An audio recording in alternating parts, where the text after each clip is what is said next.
सुप्रभातम, सबको नमस्कार। आज हमारा टॉपिक है कारक। कारक किसे कहते हैं, कौन कौन से कारक होते हैं, आज हम इन सभी के विषय में पढ़ेंगे। ये हमारी कक्षा 8वीं के पाठ 3 के, जो कि पाठ का नाम है अहम नदी अस्मि, उसकी व्याकरण के अंतर्गत है। तो हमारा टॉपिक है कारकम। तो कारक सबसे पहले किसे कहते हैं? क्रिया निवर्तकम कारकम। क्रिया निवर्तकम कारकम का मतलब है जो क्रिया को बनाते हैं उसको कारक कहते हैं। ठीक है, जो क्रिया को बनाते हैं उसे कारक कहते हैं। और अब सबसे पहली बात यह आती है कि कारक कितने होते हैं। तो इसमें आपकी पुस्तक जो है उसमें सामान्य रूप से 8 कारक दिए हुए हैं, पर देखा जाए तो कारकों की संख्या कितनी होती है? 6 कारक होते हैं, 6 कारक। और वो कौन कौन से होते हैं? कर्ता कारक, कर्म कारक, करण कारक, संप्रदान कारक, आपादान कारक और अधिकरण कारक। ये 6 कारक होते हैं। संबंध को हम कारक नहीं मानते और संबोधन को भी नहीं, पर सामान्य रूप से ये दिया गया है। तो यहाँ पे हम कह सकते हैं एक तरीके से कि 8 तरह के भी कारक होते हैं और 6 तरीके की भी। पर यदि कोई आपसे पूछे कि कारक कितने होते हैं, तो आपको आंसर देना है कि 6 कारक होते हैं। पर अगर आपसे कहे कि सामान्य रूप से बताओ, तो सामान्य रूप से आपको बताना है कि 8 कारक होते हैं। कौन कौन से कारक होते हैं? कर्ता, कर्म, करण, संप्रदान, अपादान, संबंध, अधिकरण और संबोधन। ठीक है। और विभक्तियां कितनी होती हैं? विभक्तियां हमारी 7 होती हैं और एक संबोधन विभक्ति होती है।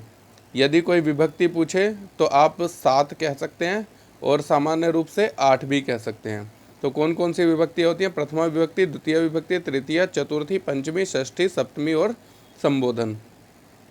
अब सबसे पहला हमारा काम है, जब भी हमें कारक पढ़ने होते हैं या कारकों को समझना होता है, तो उसके अंतर्गत सबसे पहले हमें उनके साइन, जिससे उनका जो चिन्ह होता है, जिससे हमें कारक और कारक का पता चलता है। तो हमें सबसे पहले क्या करना है? कारकों का पता चलाना है कि कौन सा कारक क्या होता है। तो सबसे पहला कारक है कर्ता कारक, और कर्ता कारक में प्रथमा विभक्ति होती है, उसका साइन है ने। तो इसमें दिया हुआ है यह क्रियाम करोति, जो क्रिया को करता है वो कौन होता है? वो कर्ता होता है। और कर्ता कारक में प्रथमा विभक्ति होती है। जो क्रिया को करता है वो कर्ता होता है। और कर्ता कारक में कौन सी विभक्ति होती है? प्रथमा विभक्ति होती है और उसका चिन्ह होता है ने। जैसे मैं आपको एक वाक्य बताता हूँ कि राम ने बाली को मारा। तो राम ने बाली को मारा, तो अब यहाँ पे मारने वाला कौन है? यहाँ पे मारने वाला है राम। तो राम ने बाली को मारा, तो यहाँ पे राम करता है। और किसको मारा? बाली को मारा। तो बाली क्या हो गया? यहाँ पे कर्म हो गया, क्योंकि बाली को मारा। अब यहाँ देखो कर्म का साइन क्या है? को, बाली को। ठीक है। तो जिसने मारा, जो काम को करता है वो कर्ता होता है। कर्ता में प्रथमा विभक्ति होती है और उसका साइन होता है ने। और यहाँ पे लिखा हो यह क्रियाम करोति, जो भी क्रिया को करता है उसको क्या कहते हैं? कर्ता कहते हैं। ठीक है। तो सबसे पहले हम ये देख लेते हैं कि साइन क्या है। तो आपको सबसे पहले ये स्मरण करना, ये याद करना बहुत ज़रूरी है कि कर्ता और कर्म आदि के क्या क्या साइन है। तो सबसे पहले मैं एक बार आपको बोल के बता देता हूँ क्या क्या है। कर्ता ने कर्म को करण से के द्वारा, संप्रदान को के लिए, अपादान से पृथक इति अर्थे, मतलब पृथक होने में, किसी चीज़ से अलग होने में अपादान कारक होता है। जिससे अलग होगा उसमें पंचमी विभक्ति होती है, वो अपादान होता है। जैसे पेड़ से पत्ता गिरता है, तो पेड़ से अलग हो रहा है पत्ता, तो पत्ता कर्ता हो गया और पेड़ अपादान हो गया। संबंध का के की रारेरी, अधिकरण में पर ऊपर, संबोधन हे भो अरे, ये इसके साइन है। एक बार फिर बता देता हूँ। कर्ता ने कर्म को करण से के द्वारा, संप्रदान को के लिए, अपादान से अलग होने में, संबंध काके की रारेरी, अधिकरण में पर ऊपर, संबोधन हे भो अरे। ये अब इनके बारे में बताया गया है कि कर्ता ने यह क्रियाम करोति, जो क्रिया को करता है उसको क्या कहते हैं? कर्ता कहते हैं। कर्म को, यहाँ पे साइन दिया है, यह यत्र क्रियायाः प्रभावः भवति, जहाँ पर क्रिया का प्रभाव होता है उसको क्या कहते हैं? कर्म कहते हैं। जैसे राम ने बाली को मारा, तो बाली को जिसको मारा वो हो गया कर्म। ऐसे ही करण, करण किसको कहते हैं? जो कार्य करने में अत्यंत सहायक होता है उसको करण कहते हैं। जैसे ये न साधने न क्रिया भवति, जिस साधन से क्रिया होती है। जैसे राम हाथ से लिखता है, तो लिखने में अत्यंत सहायक कौन है? हाथ है, तो हाथ क्या हो गया? यहाँ पे करण हो गया। ऐसे ही संप्रदान, संप्रदान का साइन है को या के लिए। अब जिसको कुछ देते हैं या जिसके लिए कुछ देते हैं वो क्या होता है? संप्रदान। यस्मई क्रिया भवति, जिसके लिए क्रिया होती है। जैसे लता राम को फूल देती है, तो यहाँ राम को देती है, तो राम क्या हो गया? यहाँ पे संप्रदान हो गया। या राम के लिए फूल देती है, तो राम क्या हो गया? संप्रदान हो गया।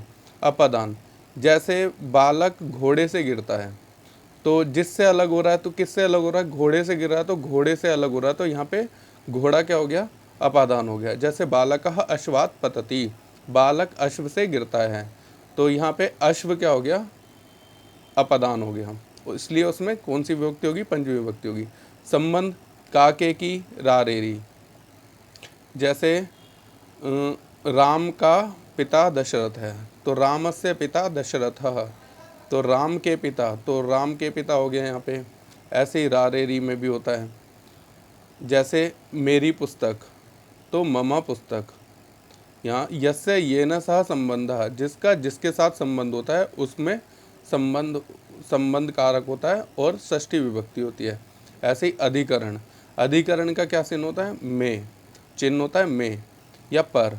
जैसे पेड़ पर कौआ बैठा है, तो वृक्षे काकः तिष्ठत अतिष्ठत, के पेड़ पर कौआ बैठा है या बैठता है। में, जैसे हम क्रीड़ा क्षेत्र में खेलते हैं, तो क्रीड़ा क्षेत्रे, तो उसमें जहाँ पे भी अधिकरण होगा उसमें कौन सी विभक्ति होगी? सप्तमी विभक्ति होगी। और संबंध, हे अरे भो, जब भी हम किसी को दूर से बुलाते हैं या संबोधन से बुलाते हैं, तो उसके साथ हम क्या कहते हैं? हे अरे और भो का प्रयोग करते हैं।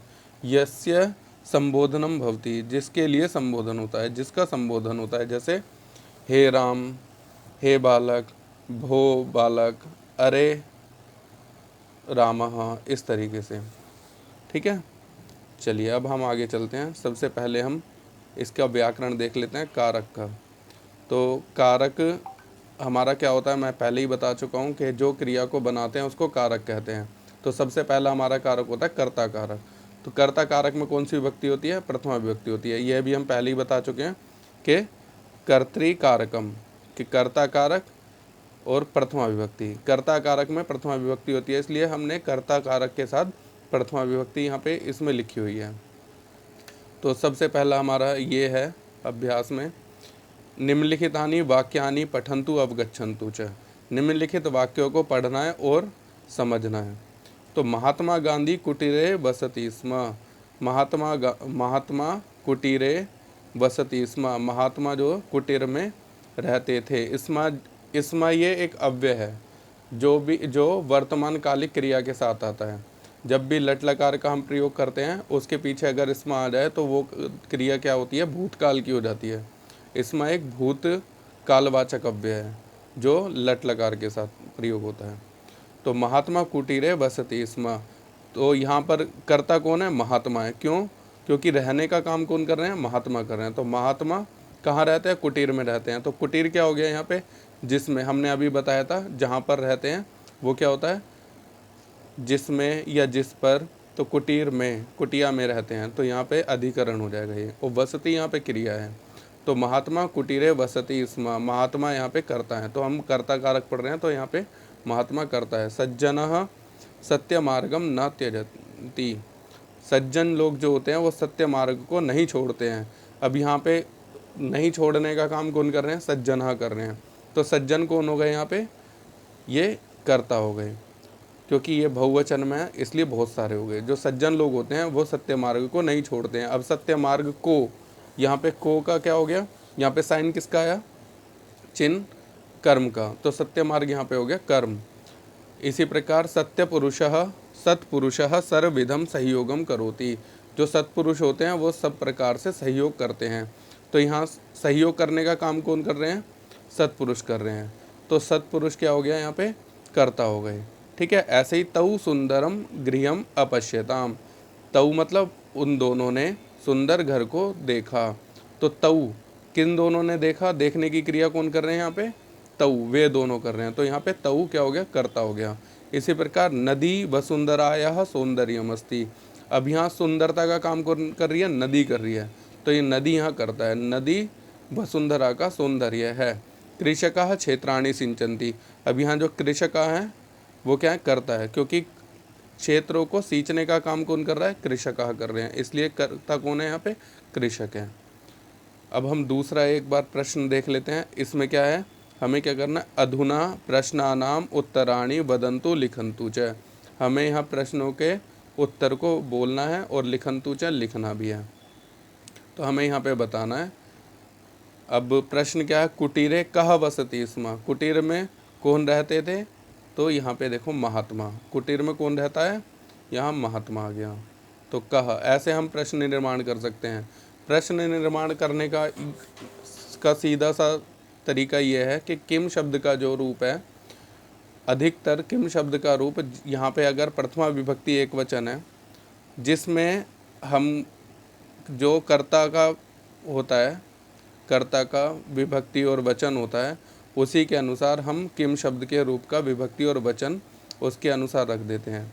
तो यहाँ पे एक वचन है कर्ता, ये देखो महात्मा, यहाँ एक वचन है। ऐसे ही हमने क्या किया? यहाँ पे कुटीरे कह वसति स्म, यहाँ पे भी किम शब्द प्रथमा विभक्ति एक वचन में है। तो कुटीर में कौन रहता था? महात्मा। के सत्य मार्गम न त्यजन्ति, अब यहाँ सत्पुरुष बहुत सारे हैं, सज्जन लोग बहुत सारे हैं। तो किम का कह कऊ के, ये के रूप बनता है बहुवचन में। तो के सत्य मार्गम न त्यजन्ति, तो आंसर आ जाएगा सज्जना, जो सज्जन लोग होते हैं वो सत्य मार्ग को नहीं छोड़ते हैं। कह सर्वविधम सहयोगम करोति, कौन सब प्रकार से सहयोग करते हैं? तो कौन करते हैं? सत्पुरुषः। अब यहाँ पे एक वचन में है, कर्ता एक वचन में है, तो यहाँ पे कह शब्द का प्रयोग भी एक वचन में हो गया, प्रथमा विभक्ति एक वचन में। कौ सुंदरम गृहम अपश्यताम, किन दोनों ने सुंदर घर को देखा? तो यहाँ पे पुल्लिंग में है, तौ पुल्लिंग में है, सर्वनामवाची शब्द है ये। तो यहाँ पर आ गया कौ, कह कौ। ठीक है। तो कौ सुंदरम गृहम अपश्यताम, किन दोनों ने सुंदर घर को देखा? तो तौ, उन दोनों ने देखा। का वसुंधराया सौंदर्यमस्ति, वसुंधरा का सौंदर्य क्या है? अब नदी स्त्रीलिंग का शब्द है, तो किम शब्द का स्त्रीलिंग में प्रथमा विभक्ति का एक वचन क्या बनता है? यहाँ करने वाला कर्ता है ना, तो कर्ता में कौन सी विभक्ति होती है? प्रथमा विभक्ति होती है। तो ये सभी कर्ता है और कर्ता में प्रथमा विभक्ति होती है, तो ये सब प्रथमा विभक्ति के रूप है। तो यहाँ पे स्त्रीलिंग में का क्या बनेगा? का बनेगा। का वसुंधराया सौंदर्यमस्ति, कि क्या वसुंधरा का सौंदर्य है? वसुंधरा का सौंदर्य क्या है? नदी है, तो यहाँ नदी आ जाएगा। उसके बाद अगला देखते हैं। के क्षेत्राणि सिंचन्ति, तो कौन लोग क्षेत्रों को सींचते हैं?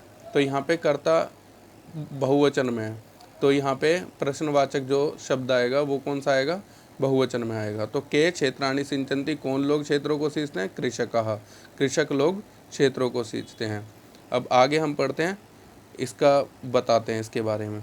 एते सर्वे प्रश्न कह के कऊ का संबद्ध प्रश्न सन्ति, ये एते मतलब ये, सर्वे मतलब सभी, ये सभी प्रश्न कह के कऊ का संबंध प्रश्न अस्ति, इनसे संबंधित प्रश्न है। एतेषां प्रश्नानाम् उत्तराणि क्रियायाः यथा वसति स्म, और इन एतेषां प्रश्नों के उत्तरों की जो क्रिया है वो क्या है? यथा जैसे वसति स्म, वसति है, क्रिया कौन सा है? वसति स्म, रहते थे। त्यजन्ति छोड़ते हैं, करोति करते हैं, अस्ति मतलब है, अपश्यता मतलब देखते हैं, दोनों देखते हैं, सिंचन्ति मतलब सींचते हैं, कर्तृरूपेण कर्ता संति, इन क्रियाओं को कर्ता करने वाला क्या है? कर्तृ रूप से करता है। इन क्रियाओं को कौन कर रहा है? सभी वस्ति, त्यजन्ति, करोति, अस्ति, अपश्यताम आदि क्रियाओं को या सिंचन्ति आदि क्रियाओं को कौन कर रहा है? कर्ता कर रहा है, तो इनका कर्तृरूपेण कर्ता संति, करने वाले के रूप में करता है। अर्थात क्रियाम कह अथवा का करोति, अर्थात मतलब इसलिए क्रिया कह, क्रिया को कौन, अथवा का, अथवा स्त्रीलिंग में का, कौन करता है। यह अथवा या क्रियाम करोति, और जो अथवा स्त्रीलिंग में जो, यह ये पुल्लिंग वाला है, अथवा या ये जो स्त्रीलिंग वाला है, जो क्रिया को करता है। सह अथवा सा, वह, अथवा स्त्रीलिंग वाला वह, मतलब कोई स्त्रीलिंग में या पुल्लिंग में वह, कर्ता भवति, कर्ता होता है। तत्र कर्ता कारकम भवति, वहाँ पे कर्ता कारक होता है। वयम कर्तृकारके च प्रथमा विभक्ति प्रयोगम कुर्मः, और हम क्या करते हैं, वयम मतलब हम सब, कर्तृकारक में, कर्ता कारक में कौन सी विभक्ति का प्रयोग करते हैं, प्रथमा विभक्ति प्रयोगम कुर्मः, हमको जो प्रथमा विभक्ति का प्रयोग कहाँ करना चाहिए, कर्ता कारक में, और हम कर्तृकारक में कौन सी विभक्ति का प्रयोग करते हैं, प्रथमा विभक्ति का प्रयोग करते हैं। ठीक है, आगे हम देख लेते हैं। इसमें अभ्यास दिया है, ये निम्नलिखितेषु वाक्येषु कर्तृपदैः रिक्तस्थानानि पूरयन्तु, निम्नलिखित वाक्यों में कर्तृपदों के द्वारा रिक्त स्थानों की पूर्ति करनी है। कर्तृपद यहाँ पे कर्ता पद दिए गए हैं, 3 दिए गए हैं, आपको इनमें से फाइंड करना है, इनमें से एक शब्द को चुनना है कि यहाँ पे कौन सा आएगा, तो वो देखना है। पहले हमें ये देखना है कि बहुवचन में, क्रिया बहुवचन में हो रही है या एक वचन में हो रही है, तो उसके अनुसार हमें यहाँ पे कर्ता को देखना है, फाइंड करना है, और फिर यहाँ पे कर देना है। तो हम क्या देख रहे हैं यहाँ पे, क्रीडा क्षेत्रे धावंती, क्रीडा क्षेत्र में दौड़ते हैं। अब धावंती यहाँ पे बहुवचन में है, तो यहाँ कर्ता भी बहुत सारे होने चाहिए, तो यहाँ पे क्या आएगा, धावकाः, ये वाला आ जाएगा, क्योंकि धावकाः, धावकः, धावकौ, धावकाः, धावकाः प्रथमा व्यक्ति का बहुवचन में है, और क्रिया को करते वाला कौन होता है, कर्ता होता है। तो दौड़ने की क्रिया यहाँ पे कौन कर रहा है, धावक लोग कर रहे हैं, और धावक बहुत सारे लोग दौड़ रहे हैं, इसलिए धावकाः, धावकाः क्रीडा क्षेत्रे धावन्ति, जो भी धावक हैं, जो भी रनर हैं, वो क्रीडा क्षेत्र में दौड़ते हैं। डैश ईश्वरम पूजयति, यहाँ पे क्या आएगा, ईश्वर को पूजता है। अब यहाँ पे पूजयति एक वचन में है, तो यहाँ पे कर्ता भी एक वचन में आएगा, तो यहाँ साधु, साधु ईश्वरम पूजयति, साधु ईश्वर की पूजा करता है, ईश्वर को पूजता है। तो साधु एक वचन में है, क्योंकि यहाँ पे क्रिया भी एक वचन में है, इसलिए यहाँ साधु का प्रयोग करेंगे हम। डैश वार्तालापम कुरुतः, तो यहाँ पे कुरुतः ये द्विवचन की क्रिया है, करोति कुरुतः कुर्वन्ति, तो यहाँ पे हम क्या करेंगे, जो यहाँ का इस क्रिया को करने वाले दो हैं, तो हम यहाँ द्विवचन का प्रयोग करेंगे। तो हमें यहाँ पे फाइंड करना है द्विवचन किसमें, कन्या तो एक वचन में है, कन्यासु ये सप्तमी के बहुवचन में, कन्ये हमारा रूप कैसे चलता है, कन्या का, लता का जैसे चलता है, लता लते लताः, कन्या कन्ये कन्याः, तो द्विवचन में कौन सा रूप है, कन्ये, तो कन्ये वार्तालापम कुरुतः, कन्या क्या करती हैं, दो कन्याएं वार्तालाप करती हैं, आपस में बातचीत करती हैं। अब यहाँ पे देखो, पुस्तकम पठामः, अब यहाँ पे पठामः जो क्रिया है वो उत्तम पुरुष बहुवचन की है, तो यहाँ पे उत्तम पुरुष, अब हमारा प्रथम पुरुष, मध्यम पुरुष और उत्तम पुरुष, 3 प्रकार के पुरुष होते हैं। कौन कौन से, प्रथम पुरुष, मध्यम पुरुष और उत्तम पुरुष। प्रथम पुरुष कौन सा होता है, जिसके बारे में बात की जाती है, और मध्यम पुरुष कौन होता है, जिससे कोई बात कर रहा होता है, और उत्तम पुरुष कौन होता है, जो खुद बात करता है।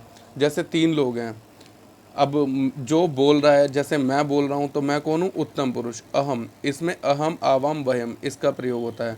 अब मेरे सामने मैं जिससे बात कर रहा हूँ वो मध्यम पुरुष, जो मेरी बातों को सुन रहा है, जिसके लिए हम तुम, त्वम, युवाम, यूयम, तुम दोनों या तुम सब का प्रयोग करते हैं। तो त्वम शब्द का जिसमें हम प्रयोग करते हैं वो क्या होता है, मध्यम पुरुष, और वयम, अहम आवाम वयम जिसमें हम प्रयोग करते हैं वो कौन होता है, उत्तम पुरुष। और जिसके बारे में हम बात करते हैं, जैसे वह राम घर जाता है, तो जो वो राम है, जो भी जिसके भी नाम लेके हम प्रयोग करते हैं, जिसका भी नाम लेते हैं, वो सब अन्य पुरुष या प्रथम पुरुष में आते हैं। जैसे वह खाता है, तो हम दोनों आपस में बात कर रहे हैं, किसके लिए, तीसरे के लिए बात कर रहे हैं, तो वो क्या हो गया, प्रथम पुरुष हो गया या अन्य पुरुष हो गया। तो वयम पुस्तकम पठामः, यहाँ पे वयम प्रथम उत्तम पुरुष का बहुवचन है, इसलिए यहाँ पे क्या आएगा, पुस्तकम पठामः, यहाँ पे क्रिया भी उत्तम पुरुष बहुवचन की आएगी, वयम हम सब पुस्तक पढ़ते हैं। ठीक है। इसी प्रकार चित्रम रचयति, चित्र को रचता है। अब यहाँ रचने की क्रिया एक वचन में है। ठीक है। और क्या है, चित्रकारः, और यहाँ पे क्या है, प्रथम पुरुष है, क्योंकि जिसका भी हम नाम लेते हैं किसी संज्ञावाची शब्द से जिसका प्रयोग करते हैं वो प्रथम पुरुष में होता है, या सर्वनाम से जिसका प्रयोग करते हैं वो भी प्रथम पुरुष में होता है। तो चित्रकार चित्र को रचता है, तो चित्रकारः चित्रम रचयति, यहाँ पे रचने की क्रिया एक वचन में है, तो यहाँ पे कर्ता भी एक वचन में होगा। हमारा जहाँ पे भी हम कर्ता के अनुसार क्रिया का वचन होता है, क्रिया का वचन होता है और लिंग भी होता है। पुरुष और वचन किसके अनुसार होते हैं, कर्ता के अनुसार होते हैं। तो कर्ता यहाँ पे एक वचन में है, तो क्रिया भी एक वचन में होगी। अब यहाँ एक वचन की क्रिया, तो हम फाइंड कर लेंगे कि कर्ता भी हमारा एक वचन में होगा। तो चित्रकारः चित्रम रचयति, चित्रकार चित्र की रचना करता है। ठीक है। ये हमारा कर्ता कारक समाप्त हुआ। सर्वेभ्यो नमस्कारः। फिर हम अगले वीडियो में मिलते हैं कर्म कारक के साथ। ठीक है।